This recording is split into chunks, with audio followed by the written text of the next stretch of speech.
항상 열정이 넘치는 내과 원장 한정열입니다. 반갑습니다. 제 이름이 한정열이잖아요. 거꾸로 하면 열정이잖아요. 그래서 항상 제가 멘트를 할 때 열정을 강조합니다. 그렇게 열정적이지는 않습니다. 오늘 멀리 서울에서 서담법인 간한의협회 회장님 오셨고요. 부매니저이신 김동윤님 어디 계셔요? 아니 안 오셨어? 그 장염이 걸려가지고. 아, 예. 한 분 안 오셨군요. 두 분 오시기로 했었는데 대신에 사모님께서 같이 오셨습니다. 제가 대신 왔습니다. 우리도 박수 한번 서울서까지 오셨으니까요. 제가 한 40분 정도 강의하고 난 다음에 우리 민 회장님하고 저하고 평소 궁금해 하셨는데 진료 시간이 짧다 보니까 해결하지 못했던 것을 말씀하시면 아는 범위 내에서 잘 말씀드리도록 하겠습니다.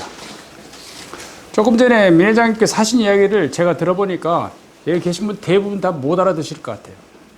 이건 의사들이 알아듣는 이야기지 민 회장님 하는 이야기를 일반인이 알아들을 수가 없어요. 굉장히 그 B형 간염은요, 상당히 특별한 파트라고 생각하시면 됩니다. 그러니까 의사인 사람이 그 과정을 잘 모르는 거예요. 의사들도. 의사 중에서도 특별히 그 소화기내과나 간내과를 하신 분들이 잘 아시고요. 잘 모르는 부분이 많습니다. 치료에 임하게 될 때. 2월 2일이 간암의 날이 된 것은요, 대한간학회에서 두 가지 검사를 두 번을 하자 해서 간암은 날로 한 것입니다. 두 가지 검사는 알파 피토 단백하고 간 초음파입니다. 간암 검사죠. 1년에 두 번 하자 상반기 하반기 해서 간암학회에서 2월 2일로 하였습니다. 그런 뜻이 있다라는 거 말씀드리고요. 또 민 회장님께서 말씀하시기를 우리나라 B형 간염 환자 수가 낮게 돼 있다 했죠. 저도 그런 자료를 보면 깜짝깜짝 놀랐는데요. 2%라고 나와 있거든요. 이게 아주 모집단이 적기 때문에 그런 통계상의 오류가 있는 것 같습니다. 저도 굉장히 친한 친구가 있었어요. 회장님께서 말씀하신 것처럼. 근데 그 친구가 저한테 제가 간을 열심히 하고 있다는 걸 알면서도 말을 안 했어요. 한 1년 반 전쯤에, 1년쯤 전에나 갑자기 사망을 했는데요. 놀랍게도 사망 원인이 간암 파열이었어요. 간암이 굉장히 커져가지고 통증이 없다 보니까 그대로 있다가 응급실에 가게 됐는데 그 간암이 파열된 거예요. 그래서 바로 며칠 있다가 죽었는데요. 제 친한 친구인데도 그렇게 B형 간염을 숨기고 살아요. 그래서 오늘 같은 이런 모임을 할 때 저도 굉장히 조심스러워요.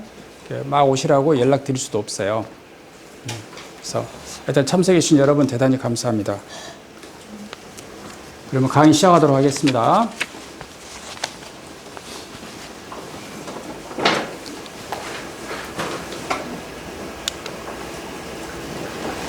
제가 좋아하는 영화가 3개 있습니다.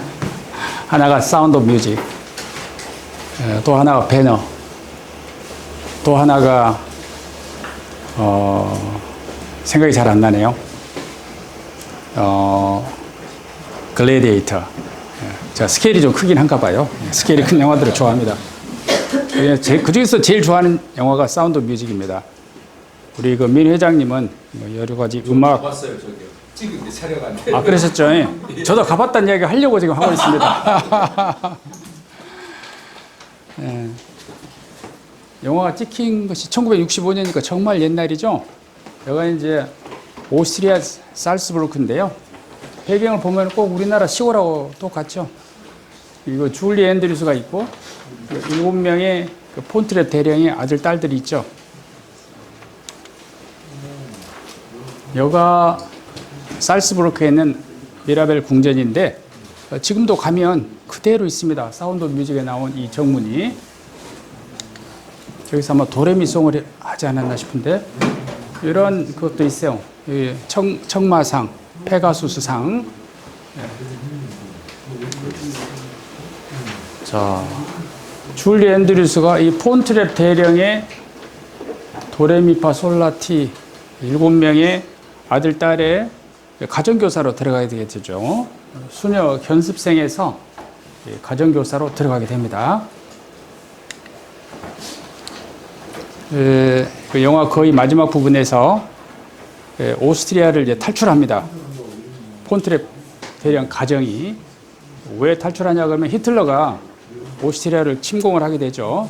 그래서 오스트리아 군인이었던 폰트랩 대령이 이제 탈출을 하려고 해요. 그래서 마지막 그 가족 합창 대회 같은데 참석을 하게 되죠.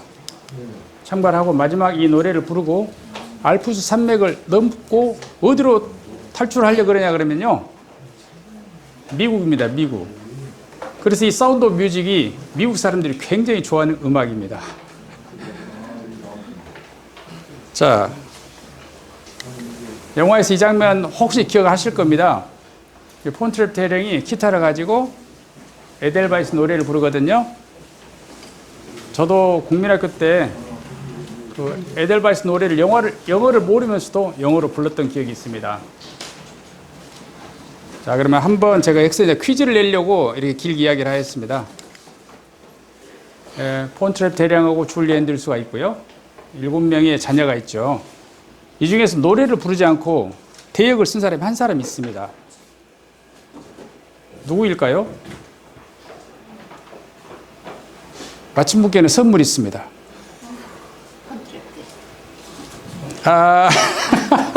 상 안 드릴래요.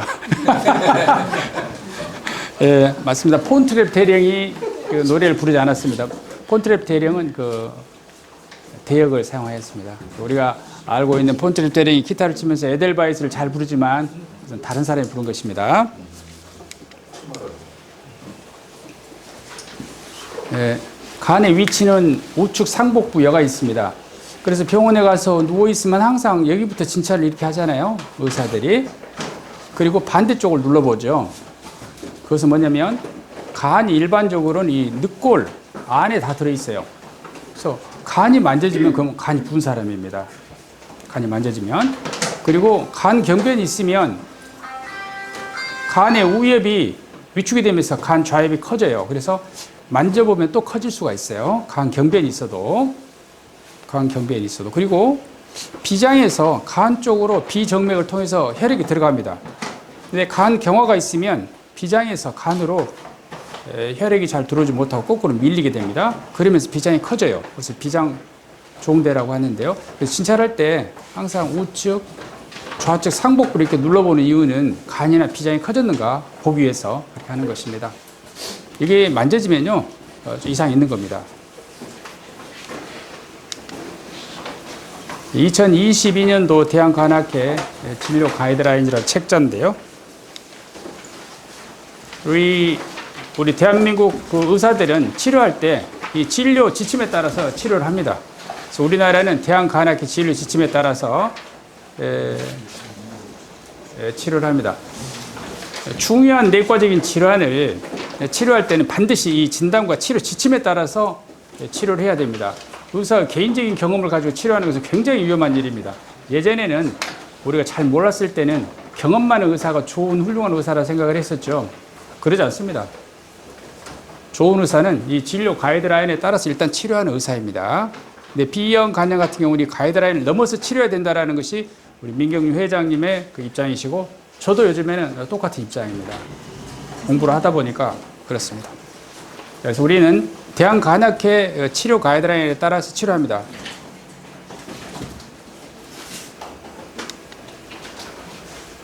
오늘 말씀드릴 내용은 이러한 내용인데요. 짧게 말씀드리도록 하겠습니다. B형 간염의 감염 경로는요, 수평 감염하고 수직 감염이 있는데 현재 치료 중이신 분들은 거의 대부분 수직 감염이 있습니다.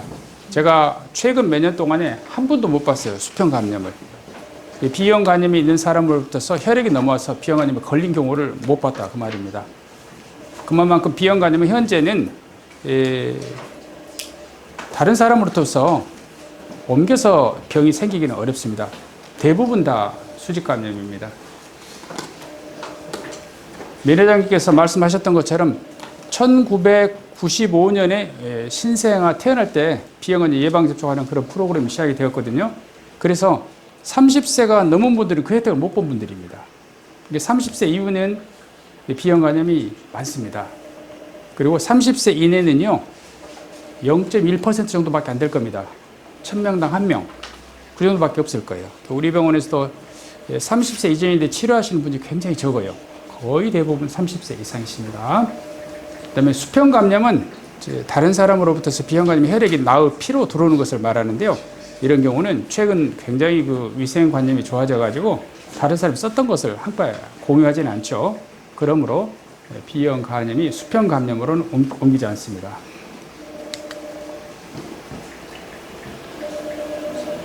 우리나라 그 간경변, 간암의 원인은요, 4가지입니다. B형 간염, C형 간염, 술 많이 먹으면 생길 수 있겠죠. 알코올 간경변, 또 하나는 굉장히 비만한 분들, 그 비만한 상태가 오래 가면은 간경변이 올 수 있습니다. 이 4가지가 바로 간경변, 간암의 원인입니다. 옛날에는 이런 것을 잘 몰랐었을 때는요, 어떤 사람이 간경변이 있다, 간암이 생겼다 그러면은 도대체 술을 얼마나 많이 먹었건지 이런 병이 생겼을까 이렇게 생각들 했었잖아요. 전혀 틀린 거죠.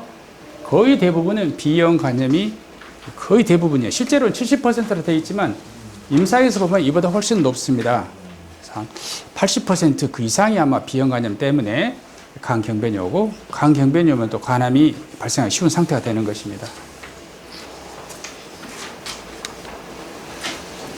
B형 간염의 진행 과정 및 치료 시점에 대해서 이제 말씀드리겠습니다. 이 부분이 굉장히 어려워서 일단은 몇 차례 슬라이드에서 나오기 때문에 설명이 불충분하더라도 또 뒤에서 보충하시면 되겠습니다. B형 간염의 진행 과정 및 치료 시점에 대해서 말씀드리겠습니다. B형 간염은 5개의 단계로 나뉘어지는데요. 면역 관용기, 좀 생소하더라도 그냥 듣고 계시면 되겠습니다. 면역 활동기가 있습니다. 2차례. 그 사이에가 면역 비활동기가 있습니다. 그리고 애쌍원 소실기가 있는데요. 여기서 그 면역이라는 말이 항상 붙어 다니거든요. 면역. 이 면역이란 말은 요 말이 주로 있는 겁니다. 면역세포가 바이러스에 대해서. 그래서 면역세포가 바이러스에 대해서 관용을 베풀기 때문에 바이러스는 굉장히 많지만 치료할 필요가 없어요. 그 바이러스를 제거하기 위해서 바이러스를 제거하려고 하는 면역세포에 의해서 간이 손상이 되는 것이지 바이러스 때문에 간이 손상이 되는 것은 아닙니다. 그 다음에 이제 면역 비활동기 걸면은 면역세포가 바이러스에 대해서 활동을 안 하는 거죠. 그러니까 바이러스를 제거하지 않기 때문에 간이 손상이 오지 않습니다. 그래서 요 2시기는 치료하지 않고 6개월 간격으로 관찰입니다. 요 2시기는 면역 활동기, 면역세포가 바이러스에 대해서 활동을 한다. 바이러스를 이제 제거를 하기 때문에 간 손상이 생기겠죠. 이때 이제 간 기능 검사가 올라가면서 간 경변으로 간염에서 이렇게 진행을 하는 것입니다. 그래서 이 2시기는 꼭 치료해야 되는 것이고, 요 2시기는 잘 관찰을 하는 시기라고 일단은 되어 있어요. 그런데 지금은 면 회장님께서 말씀하신 것처럼 면역 관용기나 면역 비활동기도 바이러스가 나오면 치료하는 것이 맞다라는 그런 내용의 말씀이셨는데요. 맞은 말씀이십니다. 이 시기는 질환이 진행을 하기 때문에 빠르게 반드시 항바이러스가 필요한 시기가 되겠는데, 이 시기라 하더라도 우리나라는 다 치료하지 않습니다. 간 수치가 80 이상이 넘어야 돼요. 그렇지 않으면 40에서 80 사이면서 섬유화가 일어날 때 그때 약을 투약할 수 있도록 보험에서 하고 있기 때문에 B형 간염 치료가 필요한 사람이라 하더라도 약이 안 들어가는 경우가 있어요. 거기를 회색지대라고 합니다. 만성 B형 간염 치료제의 종류에 대해서 알아보도록 하겠습니다. 만성 B형 간염 치료제는 뉴클레오사이드 계열하고 뉴클레오타이드 계열 크게 2가지로 나뉘어지는데요. 자, 여기서 보면 바라쿠르드, 비르드, 베물리드가 있죠. 베지보, 이 4가지가 현재 사용이 되는 약이고, 지금은 나머지 약들은 쭉 사용되었던 약들인데 이제는 더 이상 사용하지 않습니다. 그래서 아마 약을 쓰고 계신 분들은 바라쿠르드, 비르드, 베물리드 아마 셋 중에 하나를 쓰고 계실 것입니다. 아주 효과적이고 아주 안전하고요. 약제 내성 돌연변이 바이러스 생기지 않고 굉장히 좋은 약들입니다. 이것이 이제 바라크루드 모습이고, 이것이 피리어드, 패밀리의 모습입니다. 이제는 B형 간염을 바이러스만 나오면 다 치료해야 된다. 그것은 왜 그러냐 그러면은 치료의 종결자가 나왔어요. 패밀리가. 금방 말씀드린 바로 그거예요. 항바이러스를 쓰면 혈액 내에서 바이러스를 없앨 수가 있습니다. 대개 치료 1년 하게 되면 90% 이상이 혈액에서 바이러스 없어집니다. 그 다음에 치료 도중에 약제 부작용이 있어 탈락하는 사람이 없다 보시면 되겠습니다. 그 다음에 치료할 때 약제 내성 돌연변이 바이러스가 생겨서 치료가 어려워지는 경우가 없습니다.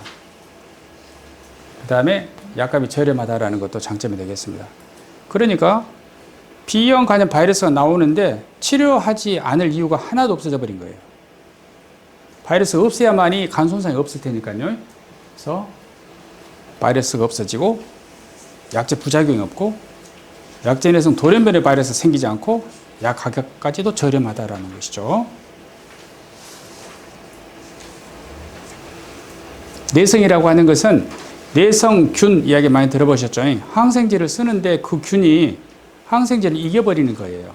항생제가 듣지 않는 것을 우리가 내성균이라 하는데 내성균 하듯이 내성 바이러스가 있습니다. 이거 바로 B형 간염 옛날 약들은 약을 쓸 때 내성 바이러스가 생겨서 더 이상 효과가 없어져 버린 그런 상태가 내성 바이러스가 생겼다고 말을 합니다.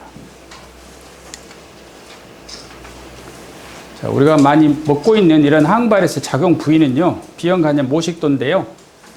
B형 간염 가장 바깥쪽에 있는 것이 표면 항원이라고 하는 S항원인데요.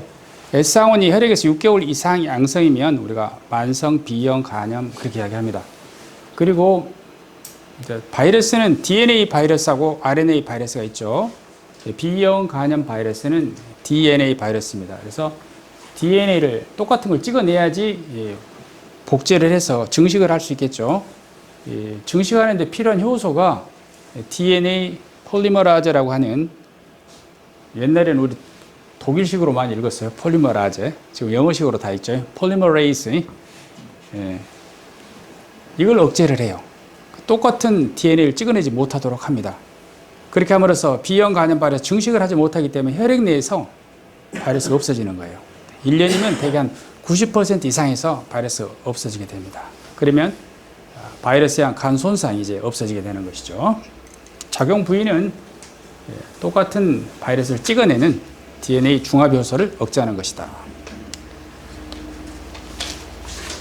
B형 간염의 치료 목표는 우선 B형 간염 바이러스가 이렇게 증식을 하면서 간 손상이 일어나게 되는데요. 약제를 사용해서 B형 간염 바이러스 증식을 억제해서 간의 염증 괴사를 없애고, 그러다 보면 간의 섬유화가 없어지겠죠. 섬유화가 생기지 않으면서 간 경변이 생기지 않을 것이고, 섬유화가 더 많아지면 이제 비대상성 간 경변이죠. 그것을 이제 간 부전이라고 합니다. 그리고 이제 간암이 생기는 이런 과정을 밟게 됩니다. 그래서 항바이러스를 쓰는 것은요, 이러한 그 질환의 진행을 막고자 하는 것인데요. 가장 초기 단계 B형 간염 바이러스 증식을 억제하는 것이 바로 항바이러스입니다. 그러므로 이쪽이 억제되기 때문에 그 다음 단계인 간염 억제, 간경화의 진행을 억제, 간 부전의 억제, 간암의 억제가 주르륵 생기게 되는 것입니다. 그렇게 함으로써 간 질환에 의한 사망, 간암의 발생, 또 간 이식 이런 것들을 줄임으로써 생명 연장을 하는 것이 B형 간염을 치료하는 최종의 목표라고 되어 있습니다. 다행히 약제가 어느 중간 단계를 끊는 것이 아니라 가장 초기 단계를 끊음으로써 질환의 진행을 막을 수가 있다는 것입니다. 이것은 대만에서 한 그 연구인데요. 혈액 내 바이러스가 이렇게 증가를 하잖아요. 그러면 파란 것은 간경화입니다. 간경화가 이렇게 증가를 하고, 그 빨간 것은 간암인데 간암이 이렇게 증가를 합니다. 간경화라고 하기도 하고 간경변이라고도 합니다. 지금 요즘에는 간경변이란 말을 더 많이 쓰니까요. 그래서 바이러스 양이 많으면 많을수록 간경화, 간암이 이렇게 증가한다라는 것이죠. 그러므로 치료를 할 때는 바이러스 양을 줄여야만이 간경화, 간암을 낮출 수가 있겠죠. 그러니까 가장 중요한 것은 항바이러스의 목표는 바이러스가 안 나오면 되는 것이에요. 그래서 항상 우리가 피검사를 할 때 제일 먼저 제가 알려드리는 검사 수치는 바이러스가 혈액 내에서 검출되지 않습니다. 이것은 가장 그 중요한 목표에 잘 도달해 있고 유지되고 있습니다. 그런 뜻입니다. 그런데 그 당시는요, 조금 기술이 좀 부족했었어요. 그래서 100만 카피, 그러니까 20만 인터내셔널 유닛 이상이면 어떻게 되는지를 모릅니다. 여기까지만 했어요, 연구를. 여기까지만 한 게 아니라 요 이상은 잘 몰랐어요. 그래서 기존의 지식으로는 바이러스 양이 많으면 많을수록 간암의 발생이 이렇게 계속 늘어날 거라 생각을 했죠. 그런데 우리나라 아산병원에서 연구를 해보니까 그렇지 않더라는 것이죠. 바이러스 양이 많을 때 계속해서 간암이 증가를 하는데요. 어느 시점을 지나면 간암 발생이 오히려 떨어지는 거예요. 바이러스 양이 많으면 많을수록 간암 위험성이 높은 것이 아니라. 보면은 면역 관용기라고 하는 바이러스 제일로 많은 때, 예를 들어서 이게 10의 8승이면 1억일까요? 그 정도 많은 바이러스가 있는 것보다 10의 6승 100만 정도 있었을 때 바이러스 양이 간암 위험이 더 높다라는 거예요. 우리 생각하고 좀 다르죠. 그 다음에 이것은 이제 면역 비활동기 정도에 해당하는 바이러스 양이 적을 때 간암이 적은 거예요. 그러니까 우리 생각하고 비슷하긴 하죠. 면역 관용기하고 면역 비활동기 때 간암 발생이 적긴 해요. 그런데 간암이 가장 많이 생기는 것은 100만 인터내셔널 유닛일 때 가장 간암이 많이 생깁니다. 근데 치료를 하다 보면 어디에서 치료하든지 간에 이렇게 간암 발생은 또 줄어들어요. 가장 많이 줄어든 것이 이쪽이죠. 그러니까 바이러스 양이 10의 6승 정도로 중간 정도로 많이 있을 때 치료하는 것이 가장 간암을 많이 낮출 수는 있는데, 아무리 잘 낮춘다 하더라도 면역 비활동기나 면역 관용기처럼 낮출 수가 없다는 것입니다. 그러므로 치료를 시작을 하는 시점을 땡겨서 바이러스만 나오면 치료하자, 그런 뜻인데요. 면역 비활동기나 면역 관용기 때 치료하는 것이 바람직하겠다라는 것이 또 이 연구에서 우리가 얻을 수 있는 것입니다. 예전처럼 우리나라 보험 가이드라인에 맞춰가지고 치료하려고 보면은 이런 분들이 다 빠지는 거죠. 이번에는 약제내성 돌연변이 바이러스에 대해서 말씀드리겠습니다. 지금은 이것은 걱정하지 않습니다. 약들이 좋아져서 약제내성 돌연변이 바이러스가 생기지 않습니다. 초기부터서 강력하게 그 바이러스를 억제해버린다고 생각하시면 됩니다. 예전에는 B형 간염 바이러스 혈액에서 나오지 않으려면 상당히 오랜 시간이 걸렸어요. 그 와중에 돌연변이 바이러스가 자꾸 생겨났었습니다. 예를 들어 제픽스가 제일 초창기에 나온 약인데요. 치료 1년째에 한 25%라 할까요? 그러면 5년째에 한 80%가 그 약을 이제 쓸 수 없는 거예요. 약을 쓰신 분들 중에. 약이 돌연변이 바이러스가 생김으로써 약제내성 바이러스가 생기기 때문에 더 이상 이 약이 효과가 없는 거죠. 지금은 어떠냐 그러면은요, 비리어드를 쓰게 되면은요, 이 연구에서 6년 동안에 한 명도 없었어요. 그 다음에 바라쿠르드는 1.2%로 아주 미미하지만 있어요. 그 다음에 비리어드 다음에 개발된 약이 베물리드입니다. 베물리드는 비리어드와 똑같기 때문에 약제내성 돌연변이 바이러스 생기지 않는다, 이렇게 하시면 되겠습니다. 지금 말씀드린 이 헵세라, 비리어드, 그리고 베물리드, 이런 약들은요, 그 길리어드라고 하는 회사에서 만들었습니다. 길리어드는 항바이러스를 잘 만드는 미국 회사입니다. 그래서 에이즈 약도 길리어드에서 많이 만들고 있고요. B형 간염약은 이렇게 길리어드에서 많이 만들어내고 있습니다. 그러면 약제내성 돌연변이 바이러스 어떻게 치료할 것인가? 예전에는 이게 중요한 문제였었는데 지금 그래서 이제 문제가 되지 않습니다. 약이 너무 좋아져가지고 치료 도중에 갑자기 바이러스가 다시 나와가지고 치료 실패로 가는 경우가 없어졌기 때문에 이제는 초기에 약만 잘 선택하게 되면은 약제내성 돌연변이 바이러스가 생기지 않습니다. 그런데 아까 말씀드린 것처럼 바라크루드를 사용할 때는 약 5년 정도 치료할 때 국제적인 임상에서는 한 1.2% 정도 약전해성 돌연변이 바이러스가 생긴다고 했죠. 그랬을 때는 어떻게 하느냐 그러면 예전에는요 바라크루드하고 피리어드를 이렇게 병합을 했었습니다. 이게 항바이러스 2개를 먹었던 거죠. 근데 이렇게 먹다 보니까 연구를 했죠. 우리나라에서 2가지 먹는 군하고 피리어드 단독 투여하고 비교를 해보니까 똑같은 겁니다. 그래서 굳이 2개 먹을 필요가 없다. 장기간 먹어야 되는데 약제에 대한 부작용도 생각해야 되지만 약제비도 생각을 해야 되거든요. 그래서 피리어드 단독으로 다 바뀌었습니다. 근데 피리어드 단독으로 바꾸든지 처음부터 여기를 내성 있어서 이렇게 병합해서 썼던 분들은 배물리드 단독으로 가도 이게 보험이 됩니다. 그래서 약제내성 돌연변이 바이러스 혹시 있으면 전부 다 지금은 의사들이 배물리드로 처방을 하고 있습니다. 이건 프로메테우스의 간. 프로메테우스는 제우스 신으로부터서 불을 훔쳐가지고 인간 세상에 갖다 주게 됩니다. 이 벌로 제우스에게서 벌을 받게 되는데요. 이게 코카소스 산인데 이 산에 바위에다 묶이게 됩니다. 그리고 나서 낮에는 독수리가 와서 간을 쪼아먹고 요 부위가 간 부위죠. 어떻게 이거 간 있는 줄 알았을까요? 그리고 밤에는 날아가 버립니다. 이것을 계속 하는 그런 형벌을 받게 되는데 나중에 헤라클레스가 프로메테우스를 구해주게 되면서 이제 해방이 됩니다. 이것은 그리스 로마 신화에 나오는 겁니다. 그 신화에서 어떻게 간이 재생이 이렇게 잘 된다는 걸 알았을까요? 이것이 바로 프로메테우스의 간이라고 하거든요. 그리고 우리나라 속담도 굉장한 속담이 있습니다. 굉장히 고마운 사람에게 내 간이라도 떼어서 주고 싶다 그러잖아요. 우리나라 속담에서 이미 간 이식을 이야기를 하고 있었던 거예요. 놀라운 일입니다. 간에 대한 속담은 우리나라에 참 많아요. 간 떨어질 뻔했다. 예.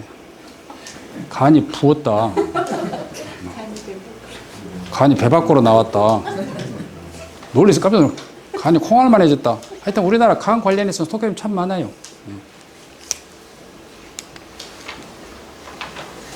그럼 B형 간염 언제까지 치료해야 되느냐 이런 문제인데요. B형 간염 치료는 이제 B형 간염 완치약이 나올 때까지입니다. 그런데 아직은 완치약이 나올 가능성이 좀 없기 때문에 계속은 먹어야 된다 이렇게 생각을 하시고 완치약이 나올 때 그때 가서 이제 갈아타면 되겠습니다. 완치약도 없는데 뭔 약을 먹어 이렇게 생각하는 분 계셔요. 완치약 나오면 시형 간염처럼 완치약 나오면 그때 가서 먹으란다고. 그런데 간이 손상이 돼서 간 경변이 된 간이 완치약을 먹는다고 해서 돌아오지 않아요. 우리가 완치라고 하는 것은 바이러스의 완치지 간이 새 간이 된다 그 뜻은 아닙니다. 그렇기 때문에 현재 가능한 치료를 가지고 최선을 다하고 나중에 가서 신약이 나올 때 그때 가서 갈아타는 것이지 완치약이 없다고 치료 안 하면 안 되겠죠. 예를 들어서 고혈압이나 당뇨 있는 분들이 완치약이 없으니까 평생 약을 먹어야 되거든요. 굉장히 그것 때문에 질문을 많이 하죠. 언제까지 약 먹어야 되느냐고. 그거 마찬가지입니다. 내과에서 치료하는 병들은 완치하는 병은 별로 없어요. 다 조절하고 관리하는 병입니다. 혈압, 당뇨 있는 분들도요, 날마다 약을 먹어야 돼요. 굉장히 힘들어요, 그것도. 그리고 병 그대로 가지 않아요. 동반질환이 생겨요. 합병증도 생기고. 그래서 모든 병들이, 내과 치료하는 병들은 다 되게 평생 동안 관리하고 조절하는 병들입니다. 제가 말씀드린 것은 대표적인 것을 말씀드린 것이고, 많은 질환들이 다 그래요. 이 B형 간염도 그 중에 하나일 뿐이에요. 그럼 C형 간염은 낫는 약이 나왔다는데 완치 맞습니다. 바이러스 완치지 간이 새 것이 된다는 뜻은 아닙니다. 여전히 간암은 생기기 때문에 C형 간염은 완치가 되어도 간암에 대한 감시 검사는 계속 되어져야 되는 것입니다. 자, B형 간염은 아까 말씀드린 5개의 단계가 있었죠. 면역이란 말이 항상 붙어요. 면역 관용기, 면역 활동기, 면역 비활동기를 한번 거치고 면역도 활동기. 이때는 이항은 양성이니까 이항은 양성 면역 활동기, 이항은 음성 면역 활동기, S항은 소실. 이게 5개 단계로 나눠지는데 말씀드린 것처럼 이 2개의 단계는 치료를 해야 됩니다. 그렇지 않으면 간염에서 간 경변으로 진행을 하기 때문이죠. 반드시 치료가 필요한 단계가 되겠습니다. 우리나라는 항바이러스를 쓰려면요, 이양원 상태를 알아야 돼요. 바이러스 양이 또 알아야 되고요. 간 기능 검사를 알아야 됩니다. 이 세 가지가 조건이 맞아야지 항바이러스를 처방을 할 수가 있잖아요. 굉장히 어려워요. 검사하지 않고는 어떤 단계인지를 알 수가 없고, 약이 보험이 되는지 아닌지 알아보려면 반드시 이 정도의 검사는 해야만이 알 수가 있습니다. 그래서 이양원 양성 면역 활동기, 이 경우는 제일 중요한 건 DNA라고 말씀드렸죠. 일단 DNA가 안 나와야 되고요. 시간이 지나면서 이양원 소실이 옵니다. 이것은 다 오는 건 아닙니다. 국제적인 연구를 보면은 한 5년 치료했었을 때 40에서 50% 정도가 이양원 소실이 옵니다. 근데 이양원 소실이 와야지 그 다음에 기대할 수 있는 것이 S양원 소실입니다. 그래서 이게 가장 중요한 치료 목표이고, 이건 더 만족할 만한 목표이고, 저는 아이디어란 목표라고 말을 합니다. 그런데 말씀드린 것처럼 가장 중요한 건 이것입니다. 바이러스가 없으면 간 손상이 없기 때문에 질환의 진행이 없으므로 여기에 도달하지 않아도 됩니다. 여기 도달했다 해가지고 항바이러스를 끊는 것이 아닙니다. 이게 제일 중요한 건 DNA가 혈액 내에서 나오지 않습니다. 이 소식이 가장 좋은 것입니다. 자, 이것도 보면은 5개의 단계가 이렇게 있잖아요. 그런데 면역 관용기에서 이양원 양성 면역 활동기로 갈 때 바이러스가 이렇게 떨어지기 시작하겠잖아요. 면역 세포, T세포에서 바이러스 제거되잖아요. 그때 이제 간 손상이 일어나니까 이렇게 간 기능이 올라가는데, 바로 올라가는 게 아닙니다. 바이러스가 떨어지고 한참 있다가 간 기능이 올라가죠. 계속 안 올라가는, 일반적으로는 약을 잘 권하고 있지는 않잖아요. 그럴 때 바이러스 양, 간 기능 검사, 그다음에 간의 상태 이런 걸 다 봐야 되거든요. 그래서 이양원 양성 면역 활동기 때는 바이러스 양이 많고 간 기능이 2배 이상일 때만 보험이 됩니다. 그 다음에 2배 이하인 사람, 바이러스는 많은데, 말씀드린 것처럼 이걸 회색지대라고 합니다. 근데 회색지대에는 간 기능 검사가 2배 이상이기 때문에 1배에서 2배인 경우하고 정상인 경우가 있을 것입니다. 정상을 일반적으로 40으로 보니까요. 40 미만이냐 그렇지 않으면 40에서 80 사이인데 40에서 80 사이인 경우에 있어서 이때 의미 있는 섬유화가 있으면 보험이 됩니다. 약이.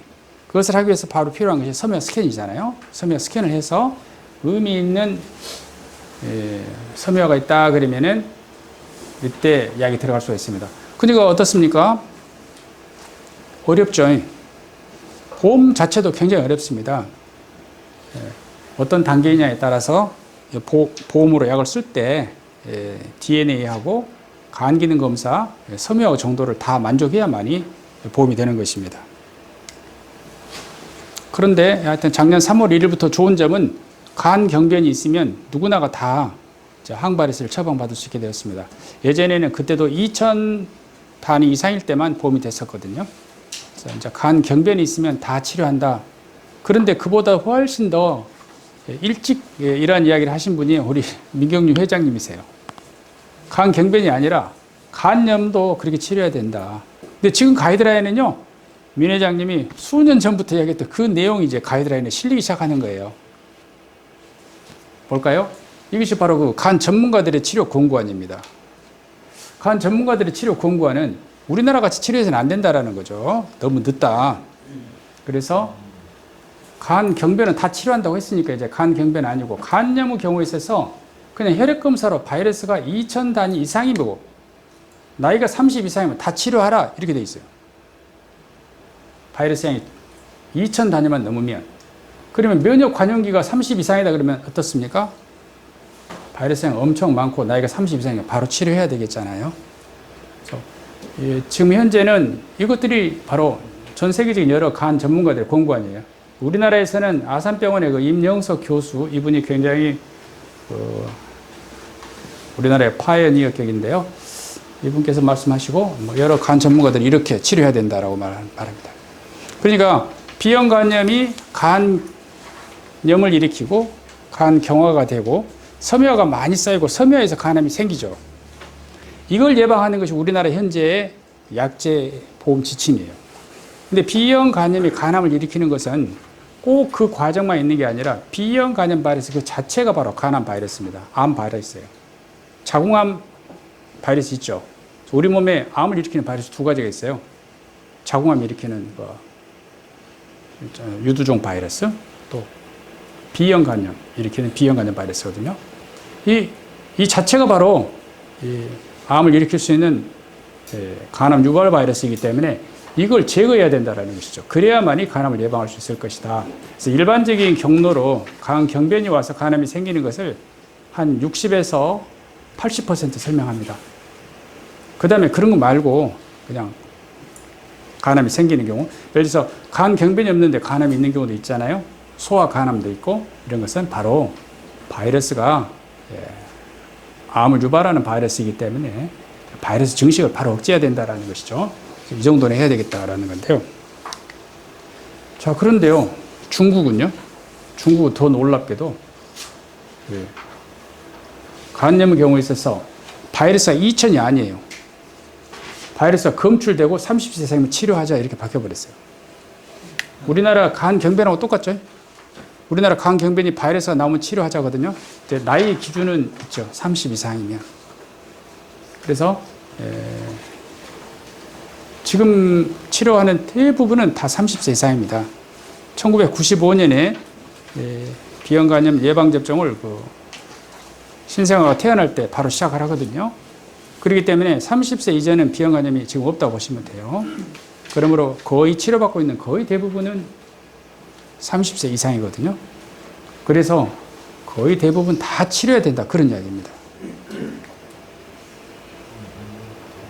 이건 이제 중국 간학회, 중국 감염학회 치료 권고안인데 이렇게 바뀐 거예요. 아마 우리나라도 바뀔 것 같습니다. 점차. 자, 간경변증 환자에서의 간 조직학적 개선. 조금 전에 말씀드린 의료보험이 이렇게 좋아지는데 굉장히 도움을 주신 분이 바로 우리 민경윤 회장님이세요. 간경변 환자가 바이러스만 검출되면 그 항바를 쓴다 이런 것들도 굉장히 많이 주장하시고 그러셨어요. 이 점에서 우리 박수 한번 드려야 됩니다.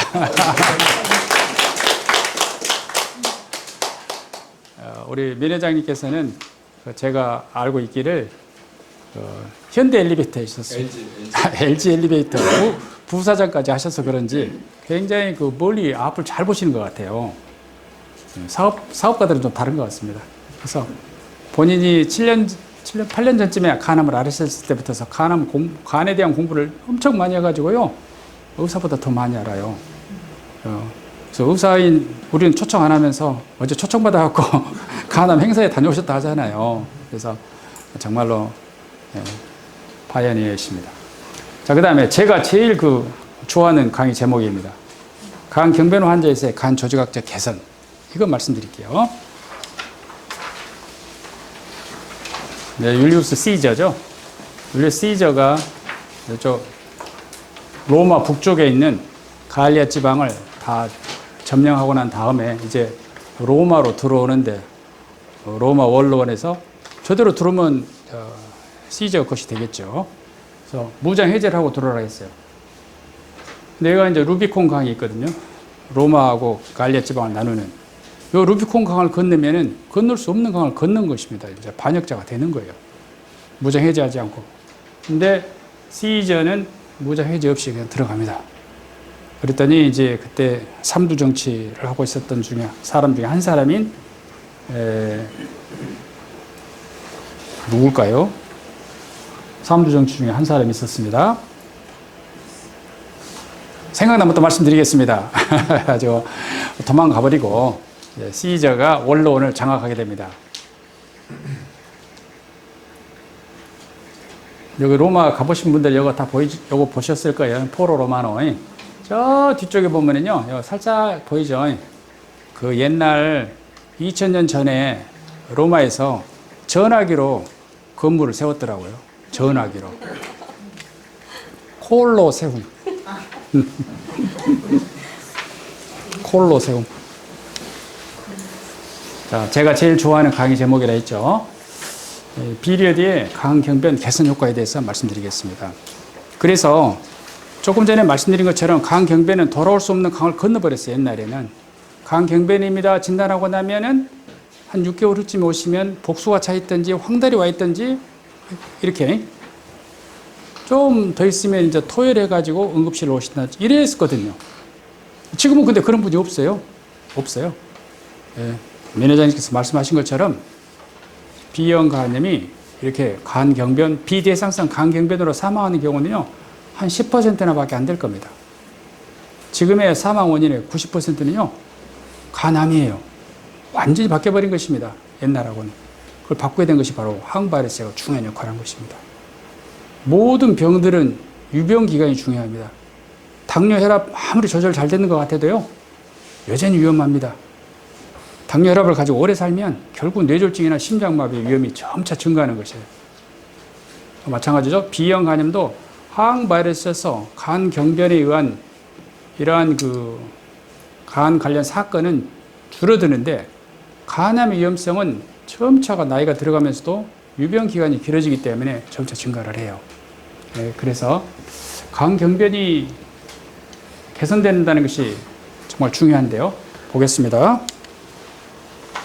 이것은 비리어드가 처음으로 이제 세상에 나오게 되었을 때 같은 길리어드 회사 약인 비리어드하고 헵세라를 이렇게 비교하는 연구를 했었습니다. 5년 동안 했는데요. 1년 후에 조직 검사를 하고 5년 후에 조직 검사를 했습니다. 간을 관찰하는 가장 정확한 방법이 조직 검사입니다. 좀 불완전하긴 해도 불완전한 표준 검사가 바로 간 조직 검사입니다. 간 조직 검사는 이렇게 길게 생긴 바늘이거든요. 아마 이 정도는 될 겁니다. 이렇게 생긴 긴 바늘을 쑥 집어넣고 하고 커팅을 한 다음에 빼내는 거거든요. 출혈의 위험이 굉장히 많겠죠. 간 조직 검사를 한번 하고 나서 그쪽으로 모래 주머니 되고 상당히 오랫동안 누워 있어야 됩니다. 특히나 이제 간이 안 좋으면 혈액 응고인자를 잘 못 만들기 때문에 출혈 위험성이 더 많거든요. 그런데 간 경변이 있는 사람 조직 검사 했다 그러면은 출혈 위험이 훨씬 더 높겠죠. 그러한 연구는 아무나 할 수 없어요. 국제적인 임상이기 때문에 이게 가능한 것이죠. 그리고 한 번은 조직 검사 할 수 있어요. 2번 하자면 안 해요. 무서워서 못 해요. 아플 뿐만 아니라 무서워서. 그 아픈 무서운 경험 때문에. 근데 3번 하자면 어떻겠어요? 요건 3번 한 거예요. 조직 검사를. 비리어드라는 약의 효과를 입증하기 위해서. 그래서 어떤 것을 보았냐 그러면요. 염증 개선, 또 하나는 섬유화 개선, 이걸 평가를 한 것입니다. 염증을 보기 위해서는 사람 이름이에요. 노델의 염증 괴사 점수라는 것을 이용을 했고, 여기는 유샥이라고 하는 그 사람, 그런 사람들 병리 의사들이에요. 그 사람의 그 유샥 스코어링 시스템을 이용을 해가지고 보면서 2점 이상, 1점 이상 개선이 되면 개선이 되었다 이렇게 보았습니다. 결론은 이제 우선 글자로 정리해 보면 훨씬 더 많은 사람이 참여를 이게 거의 전부 다 치료하게 되면은 섬유화가 좋아지거나 절반은 좋아지거나 나빠지지 않는다라는 겁니다. 그러니까 굉장히 중요한 연구죠. 간 경화가 진행하지 않는다는 걸 보았기 때문에 특별히 간 경변 환자는 이 348명 중에 96명이 있었는데요. 71명이 5년 후에는요. 4사람 중에서 3사람이 더 이상 간 경변이 아니에요. 놀라운 이야기죠. 그래서 간 경변은 예전에는 건널 수 없는 강을 건너버렸다 했는데 지금은 거꾸로가 아니고 이제는 가역적인 병이 된 것입니다. 다시 좋아질 수 있는 병이 된 것입니다. 나 간 경변이 있는데 치료해 보니까 좋아진다고 분명히 들었는데 초음파를 하면 항상 똑같아요. 그런 이야기 하던데요. 그러죠. 초음파는 좋아지지 않아요. 조직 검사를 하면 좋아져요. 그러니까 초음파를 할 때는 뭘만 보면 되냐면 간암 없음 이것만 들으면 돼요. 간암의 초기 병변 같은 결절 없음 이것만 들으면 되는 거예요. 절대 초음파 속에는 변하지 않아요. 비장이 커진 것도 좋아지지 않아요. 거친 간 속에는 절대 좋아지지 않아요. 이렇게 생각하시면 됩니다. 꿀이 벌집에 가득 들어있어요. 엎어놓으면 꿀들이 다 빠지죠. 벌집은 어때요? 그대로 남아있잖아요. 초음파를 하면 우리 벌집 그 격벽을 본다고 생각하시면 됩니다. 겉은 속에는 그대로 남아있기 때문에 이것이 안 좋아졌다고 실망하실 필요는 없어요. 대신에 임상에서는 뭘 갖고 또 볼 수 있냐면 섬유화 스캔. 섬유화 스캔을 보면은 빠져나가기 때문에 섬유화가 빠져나가는 것을 측정하는 것이 바로 이 섬유화 스캔입니다. 그래서 염증이 좋아지는 것은 이게 이제 염증이 심한 사람들이 요 연두색하고 분홍색 같은 것인데요. 5년 후에 보니까 연두색은 없어요. 분홍색은 아주 조금이고 염증이 거의 없는 0에서 3점인 사람이 이렇게 많아지죠. 그래서 간 염증이 거의 대부분에서 개선이 된다라는 것이고요. 염증이 있고 나면 그 자리를 이렇게 메꾸는 것이 섬유화예요. 화상을 입고 난 다음에 흉이 지듯이. 그다음에 더 중요한 건 섬유화입니다. 섬유화는 치료 시작 시점에 1점부터 6점까지 나누어서 점수가 높을수록 심한 사람들이에요. 5, 6점이 바로 간 경화입니다. 간 경화 있는 사람들이 5년 후에 보니까 연두색이 개선이거든요. 어떻습니까? 간 경화가 이렇게 많은 사람이 개선이 된다는 것이죠. 변화 없으면 이 정도고 나빠진 사람은 한 사람 있었습니다. 그래서 비리어들을 사용했을 때 이야기인데 다른 약도 다 마찬가지입니다. 바라쿠르를 쓰든지 베머리를 쓰든지 이렇게 섬유화가 개선이 된다는 것이죠. 그래서 간 경화는 이제 가역적인 질환이 된 것입니다. 그래서 5, 6점이었던 사람들이 1, 2, 3, 4점으로 바뀌게 된 것입니다. 특히 이제 2점이 굉장히 많아져 버렸죠. 1점은 거의 그 섬유화가 없는 상태를 말하는데요. 이렇게 좋아진다라는 것이죠. 그래서 다시 5년을 혈액 내에서 발에서 나오지 않으면 4명 중에 3명은 더 이상 간 경변이 아니다라는 것이 이 조직검사의 결과입니다. 섬유화가 개선되는 경우 51%, 개선되지 않거나 아니 개선되거나 진행하지 않는 경우가 거의 대부분 96%다. 그 다음에 특별히 이제 간 경변이 있는 사람만 따로 떼어서 놓고 보니까 5년 후에 간 경변이 아닌 사람이 4명 중에 3명이더라 하는 것이죠. 처음에 조직을 떼면 이렇게 빨간 것이 그 섬유화예요. 이렇게 긴 바늘을 넣기 때문에 조직이 이렇게 길쭉하게 나옵니다. 그리고 이 빨간 것이 이제 없어져 가지고 이렇게 간 조직이 잘 보이죠. 노란 색깔로. 환자 B의 경우도 시작할 때는 빨간 것이 많고 5년째는 빨간 것이 거의 없어졌죠. 이렇게 섬유화가 좋아진다는 것을 증명한 것입니다. 비례들을 이용을 해서 혈액 내에 바이러스가 없으면 염증이 좋아지고 섬유화가 좋아진다. 그다음에 여기는 치료 시작 시점 그리고 1년, 5년 이렇게 3차례 조직 검사를 했고 1년치하고 5년치를 비교했었을 때 96%가 섬유화가 개선되거나 진행되지 않았다. 간 경변이건 간 염이거니 특히 이제 간 경변 환자만 놓고 보았을 때 5년 후에는 4명 중에 3명은 더 이상 간 경변이 아니더라는 것이죠. 자, 거의 끝나갑니다. 자, 지금까지 말씀드린 것은 이제 간 경변이 좋아질 수 있다는 건데 간 경변에 이제 조직 검사를 하는 것이 불완전한 표준 방법이에요. 진단하는 방법 중에서. 그다음에 섬유화 스캔하고 검사처럼 침습적인 검사가 아니고 아주 부작용은 전혀 없기 때문에 제일 장점은 치료하고 나서 좋아졌는가를 재평가를 할 수가 있어요. 조직 검사는 재평가를 할 수가 없습니다. 한 번 한 사람 2번 하지 않습니다.